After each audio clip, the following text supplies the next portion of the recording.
오늘 당신과 함께 깊이 파볼 이야기는요. 요즘 정말 화제인 드라마 태양을 삼킨 여자입니다.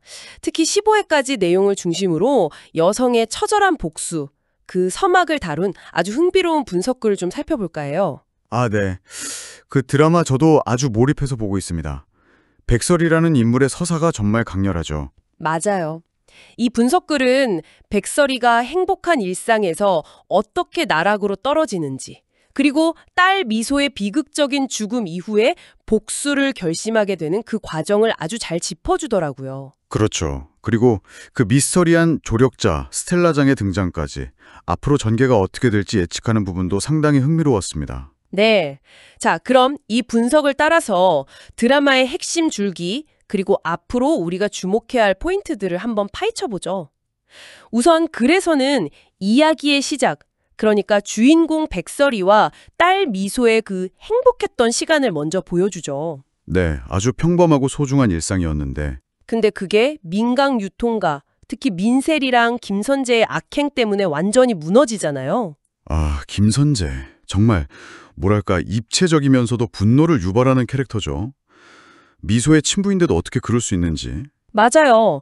자신의 야망 때문에 비극을 그냥 보고만 있는 걸 넘어서 심지어 은폐까지 하니까요. 정말 충격적이죠. 그 거짓 뉴스랑 악플 속에서 미소가 결국 세상을 떠나는 장면은 저도 보면서 너무 마음이 아팠습니다. 마지막 말이 엄마 미안해 였다는 거.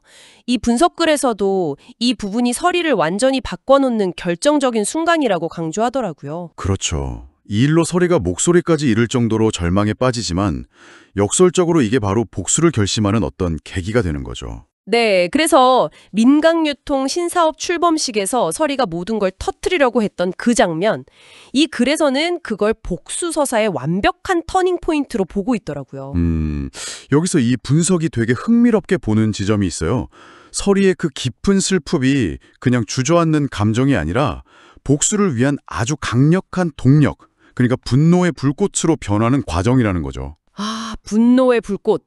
표현이 강렬하네요. 네. 절망 속에서도 딸을 위해서 복수를 다짐하는 그 모성애, 거기에 주목하는 거예요. 동시에 또 다른 포인트는 민강유통 내부에서도 문제가 생기고 있다는 점이에요. 내부 문제라면 그 권력 다툼 말씀이시죠? 맞습니다. 민 회장, 민경채, 민수정, 이 세 사람 간의 권력 싸움이 점점 심해지면서 자기들끼리 균열이 생기고 있다는 거죠.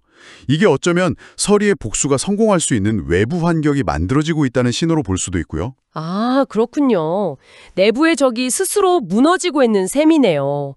그리고 15회 드디어 결정적인 인물 스텔라장이 딱 등장하잖아요. 네, 타이밍이 아주 절묘했죠. 분석에 따르면 그녀가 서리를 납치 위기에서 구해주고 또 자신도 민강유통 때문에 아들을 잃었다는 그 비밀을 공유하게 되죠. 네, 그 공통된 아픔이 두 사람을 강력하게 연결하는 고리가 되는 거고요. 그래서 스텔라장이 서리에게 같이 미국으로 가자고 제안하는데 이게 분석에서는 그냥 도피가 아니라고 보는 거죠. 그렇습니다. 단순 도피가 아니라 복수를 위한 전략적인 선택, 더 나아가서는 민강유통을 무너뜨릴 거대한 계획의 시작이다. 이렇게 해석하더라고요. 와, 거대한 계획의 시작이라. 그럼 미국에서의 시간이 그냥 쉬는 게 아니겠네요. 그렇죠. 스텔라장의 도움을 받아서 재력이나 인맥, 또 복수에 필요한 여러 노하우 같은 것들을 배우고 익혀서 완전히 다른 사람으로 우아하면서도 잔혹한 복수의 여왕으로 거듭날 거라는 예측이에요. 복수의 여왕, 상상만 해도 기대되는데요. 심지어 분석에서는 서리가 민강유통 회장이랑 결혼해서 내부에서부터 복수를 할 거라는 그런 과감한 추측까지 하던데요. 네, 그 부분 저도 봤습니다. 아주 대담한 예측이죠. 그렇게 되면 김선재는 정말 가장 비참한 최후를 맞이하게 될 거고 다른 악당들도 서로 물고 뜯으면서 자멸하는 그런 통쾌한 사이다 전개를 기대하게 만드는 분석이었어요. 네, 오늘 이렇게 분석글을 쭉 훑어보니까 태양을 삼킨 여자가 그냥 매일 보는 드라마가 아니라 한 여성의 깊은 슬픔이 얼마나 치밀한 복수 계획으로 변모해 가는지를 정말 설득력 있게 보여주는 작품이라는 생각이 드네요. 맞아요.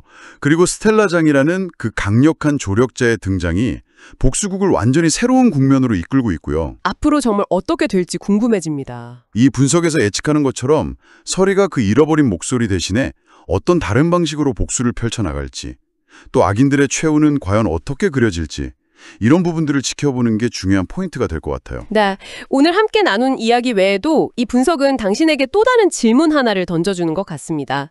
목소리를 잃은 백설이가 과연 그 침묵을 어떻게 복수의 무기로 삼게 될까요? 아, 침묵을 무기로. 흥미로운 질문이네요. 어쩌면 그녀의 말이 아닌 그 침묵이 민강 유통이라는 거대한 성벽 안에서 예상치 못한 파장을 일으키는 그런 결정적인 요소가 될 수도 있지 않을까요? 앞으로 펼쳐질 그녀의 복수 여정을 지켜보면서 이 질문에 대한 답을 함께 찾아보는 것도 아주 흥미로울 것 같습니다.